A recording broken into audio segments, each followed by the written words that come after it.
Hey, co-reporters, welcome back to my channel. Or if you're new here and you're not yet a co-reporter, welcome to the channel. So let's talk about Kail putting all of that health insurance drama out into the social media world the other day. In fact, her baby daddy, Chris Lopez, who she accuses of not helping her pay the health insurance for their two children, actually responded on his podcast just yesterday. And I've got the audio for you. We're going to listen to that together. But we're just going to first start off by backing up to the very beginning. Kail had posted on her Instagram stories a screenshot of her requesting $50 from her baby daddy, Chris Lopez, and him declining it. And then her later getting a message from the money transferring platform saying Lopez has rejected too many previous requests. Ask them to send you cash instead.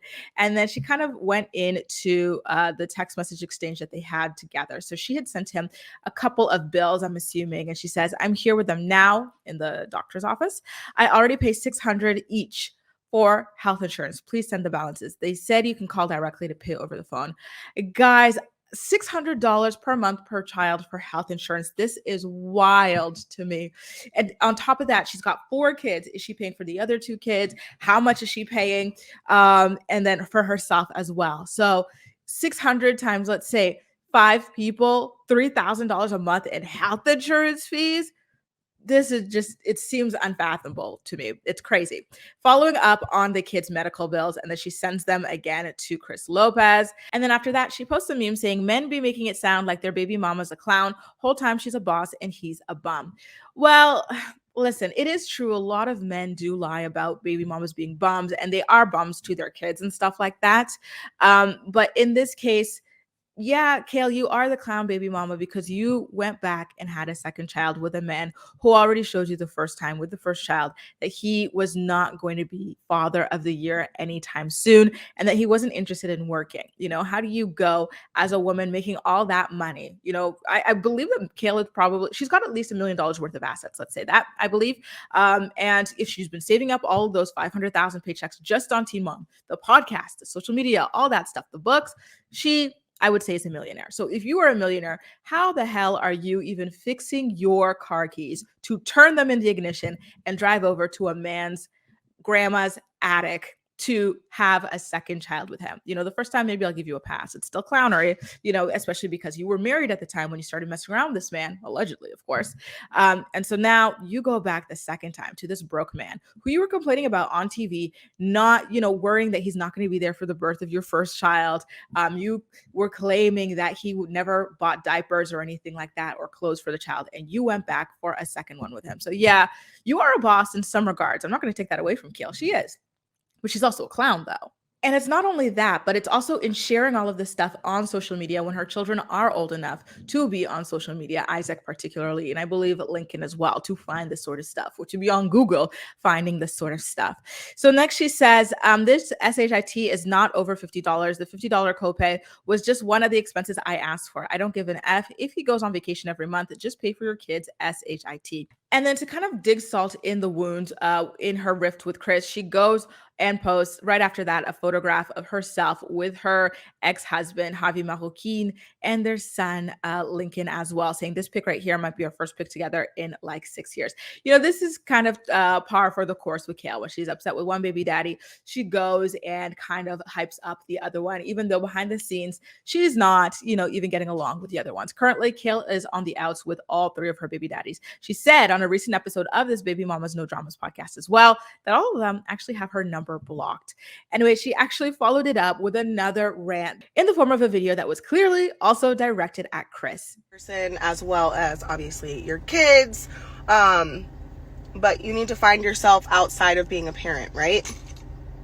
That being said, you should take care of your financial obligations to your children before going on a trip to Miami. You should respond to text messages about medical bills that are unpaid. You should respond to, you know, anything that your kids might need before you leave. And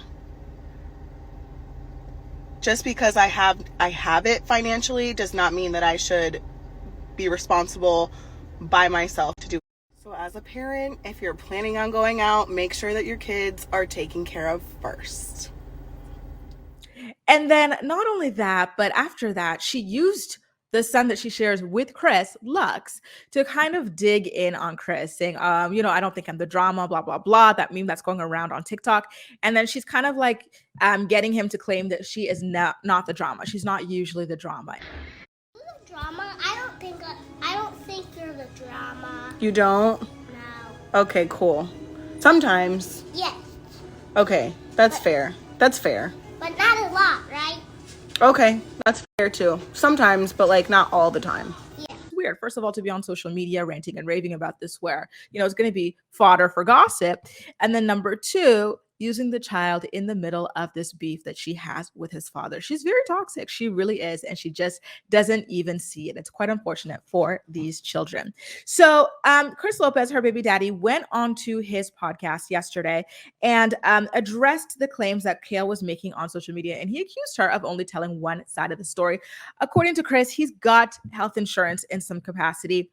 I don't know. Does that mean that he works, you guys, or is he on some kind of a program that provides health insurance for people who don't work? I'm not sure how it works in the US of A, but that is up to you guys to let me know or let each other know in the comment section down below. But here is a little bit of an audio where he was talking about it on his podcast last night. I apologize in advance, you guys, for even playing this for you, because one thing about this podcast is it is low budget. The microphones are awful. These men mumble. It's really hard to understand what it is that they're saying ever. So I'm sorry, but here it is. I've been saying that for a long time.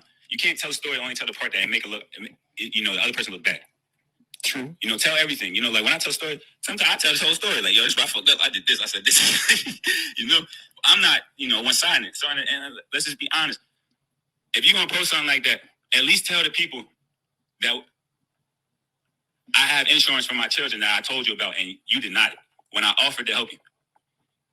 I had, you can't sit here and put that out. Like, so what you're saying is you already have insurance on the kids. So I have insurance on Lux, health insurance on Lux, because they won't allow me to get it for free. You feel me? So, and I've offered, but they're denying. So you can't get on this internet and do all that when I'm offering to help you. I don't see why I need to come out of pocket when I have, I provide something that I don't have to come out of pocket for. And me and my mother explain that to you, and you argued with it about it. So, that's all. I'm just tired. I'm tired of the drama going on. So I'm tired of it. I'm tired of that, because if you want to be posting, I got it. You feel me? I got the messages and shit where you feel me? I'm offering to help you and do that. And you denying it, but now you want me to come out of pocket? Come on now. Even though I can, I don't need to. Why? Because I have something I can help, and I've offered it. I mean, I can understand that standpoint. That's all I'm coming. I can understand that. That's my only issue. But at the same time, it's like, come on now, we grown. Stop doing it. You feel me? We people too grown to be doing what you're doing at this point. This is all business. These people don't matter. Stop doing this shit for the internet, because these people don't matter. You only hurting your son. You only hurting us. You feel me? That's all I'm coming at. True. Because these people, on some real shit, it don't matter about being in a relationship. None of that. It ain't about none of that. This come down to it's you hurting this shit. Yeah. We got kids in this shit. You feel me? That's all the nigga coming at. Okay. So you got that out. So, yep, moving on. So there it is. Chris Lopez literally begging Kail not to put their children's business out on the internet for strangers and validation from strangers. He is right. And that's what makes it so sad. He's right. She is only hurting their sons at the end of the day. We are just random people who watch the train wreck. You know what I mean? So like for her to pander to us when most of us don't even really like her either particularly is not the greatest idea, especially as she's using her children as collateral damage to come at Chris Lopez. I particularly did not like the video that she showed using Lux, with the whole, am I the drama? No, you're not the drama, mama, like that kind of stuff. Like that, it was way overboard in my opinion, but I digress, you guys. But with that being said, who do you believe in this drama? Is Kail telling the truth? Is it Chris? Or is it something in the middle? Hopefully this does ultimately end up getting resolved. And if not, I hope at the very least it plays out on the next season of Teen Mom 2. Bear in mind, though, that Kail actually hasn't been filming for the season of Teen Mom 2 as of yet. So we might just get only, exclusively Chris's version of events for this story in particular, because he certainly is filming. Anyway, you guys, let me know all of your thoughts and opinions about this in the comment section down below. And as usual, we'll chat. That's all for now. Thank you so much for watching, and I'll see you next time.